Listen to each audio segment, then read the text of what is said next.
আজকে আমি বানাবো গাজরের হালুয়া। আসসালামু আলাইকুম এভরিওয়ান, তোমরা সবাই কেমন আছো? আশা করি তোমরা সবাই ভালো আছো, আমিও বানাচ্ছি।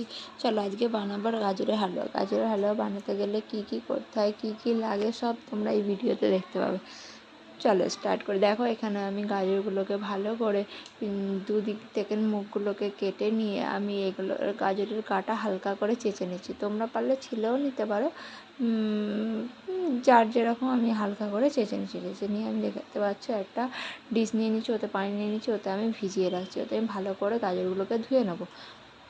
দেখো মোটামুটি আমার গাজর দুদিকে মুখগুলোকে কেটে চেঁচে নেওয়া হয়ে গেছে। এবার আমি গাজরটাকে ধুয়ে নিয়ে এবার আমি দেখো গ্রেট করে নিচ্ছি। তোমরা গ্রেট করার জন্য একটা গ্রেট করার মেশিন নিতে পারো, নিয়ে তোমরা মিক্সচারও করতে পারো, সিদ্ধ করেও করতে পারো। আমি এখানে গ্রেট করে নিচ্ছি। গ্রেট করে তাহলে একটু গোটা গোটা থাকে না, মানে গালে দিলে না খেতে ভালো লাগে।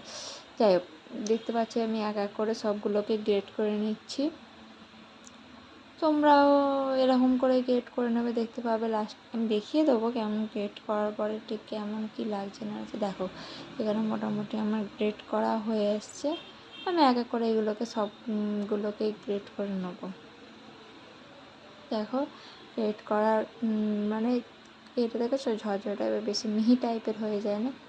দেখো প্রথমে আমি এখানে গ্রেট করে নিয়েছি, তারপর এখানে আমি গ্যাসে কড়া বসিয়ে দিয়েছি। কড়া বসিয়ে দেওয়ার পর আমি ঘি দিয়ে দিয়েছি। তোমরা সাদা তেলে ইউজ করতে পারো। ঘিটা আমি পছন্দ করিনি, তাও আমি একটু ঘিটা দিলাম কারণ টেস্টটা একটু ভালো লাগবে। যাই হোক, ঘিটা দিলাম। ঘিয়ে দেওয়ার পর আমি এটাকে ভালো করে ভেজে নেবো। বরফির জন্য যেরকম ভাজতে হয় সেরকম ঝরঝরে টাইপের যেন হয়ে যায়। এখানে আমি ভেজে নিয়েছি। ভেজে নেওয়ার পরে দেখো এখানে আমি দিয়ে দিয়েছি দুধ। আমি এটা দুধ দিয়েই বানাবো, সেই জন্য আমি দুধ দিয়ে দিয়েছি। তোমরা চিনির রস করেও বানাতে পারো, যেটা বরফিতে হয়। যাই হোক, আমি এখানে দুধ দিয়ে বানাবো, সেই জন্য আমি দুধ দিয়ে দিয়েছি। দুধ দেওয়ার পর আমি চিনির বদলে এখানে দিয়ে দিয়েছি কনডেন্স মিল্ক। তোমরা চিনিও দিতে পারো, বাট আমি এখানে চিনিটা দিচ্ছি না, কনডেন্স মিল্ক দিয়েছি। তাতে দিয়ে দিচ্ছি কাজু আর কাঠবাদাম কুচি করা।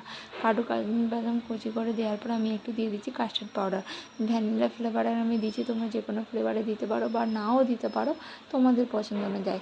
যাই হোক, আমি টেস্টটা ভালো হওয়ার জন্য আমি একটু দিয়ে দিচ্ছি কাস্টার্ড পাউডার। দেখো মোটামুটি হয়ে গেছে। এবার আমি ফুটিয়ে নেওয়ার পরে কালোটা দেখতে পেয়েছো কেমন হয়ে গেছে। দেখো লাস্ট ফিনিশিংয়ে আমার ওপর থেকে একটু ছড়িয়ে দিচ্ছি কাজু আর কাঠবাদাম কুচি করা। দেখো আমি একটুখানি তুলে খেয়ে দেখছি, শক্ত হয়ে গেছে।